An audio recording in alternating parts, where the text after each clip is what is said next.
Was John Fitzgerald Kennedy Jackie's first love? Well, we don't know. Maybe he was. But she was engaged to marry another man by the name of John Husted. He was tall and good-looking, socially prominent.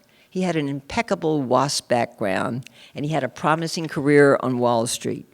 When he proposed to Jackie, she accepted immediately. However, just as immediately, she began to have second thoughts. She didn't know she wanted a life that would be peaceful but dull.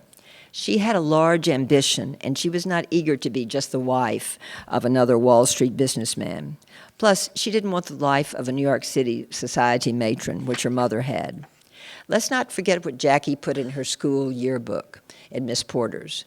This is the high school yearbook upon graduation. Not to be a housewife. Well, she wanted more. And guess what? We all know she got it. Lightning struck when she reacquainted herself with the then junior senator, John Fitzgerald Kennedy. She had recently interviewed him for her column in the newspaper, the Washington Times-Herald. At the time, this particular newspaper was outselling the Washington Post, as well as the Evening Star. Jackie had a column called Camera Girl, and she was hired as an inquiring photographer. She was paid $25 a week. She routinely interviewed ordinary people on the street as well as important people in the arts and politics. Jackie took her job very seriously nonetheless, and she came up with interesting and personal questions, two of which chillingly foretold the future. Number one, which First Lady would you most like to have been? Two, what prominent person's death affected you most? To go back to Jack, she had met him earlier at a dinner party in 1951. And later, when she saw him in 1953, apparently he answered her questions to her satisfaction. She broke off her engagement to Houston in no time flat. In short order, she was the senator's date at the inaugural ball of President Dwight D. Eisenhower in January of 1953. And 8 months later, on September the 12th, 1953, Jack and Jackie married at St. Mary's Church in Newport, Rhode Island. A lot of things happened at that wedding. It was a busy wedding. Jackie wanted her beloved father, Black Jack, to walk her down the aisle. Jackie's mother, who hated him and had divorced him and had married Hugh D. Auchincloss, had other ideas. Black Jack, who was always a drinker, was supposedly too hungover to walk Jackie.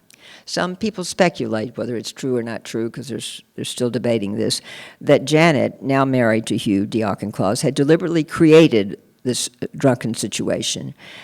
Some say that she sent her son-in-law, Michael Canfield, who was married to her daughter Lee, to visit the father of the bride at the Viking Hotel, and therefore he had too much. He was overserved. It was Jackie's stepfather, Hugh D. Auchincloss, who ultimately walked her down the aisle. Also, Jackie wanted her wedding to be a small, close, intimate, private affair with good friends. The Kennedys had other ideas. Joseph Kennedy wanted to stage manage the wedding. He wanted to make it a big publicity and big things happening in the newspaper. He crammed 900 guests into a church meant to hold only 700, and he invited 1,400 people to the reception, not just close friends, of course, but politicians, journalists, and lots of photographers. Jackie apparently didn't even get to wear the kind of dress she wanted. She wanted something very simple with clean, straight lines that would show off her lean physique. Instead, the Kennedy family wanted her to wear something more ornate. It would make for better publicity. So what she was given to wear was a dress of ivory silk tulle. It took about 50 yards, and it had a big, bell-shaped skirt that flared out to show Jackie's small waist. But later on, as Time magazine just said this year, they quoted from my book, Jackie said, "It made me look like a lampshade." But anyway, may the Kennedys happy.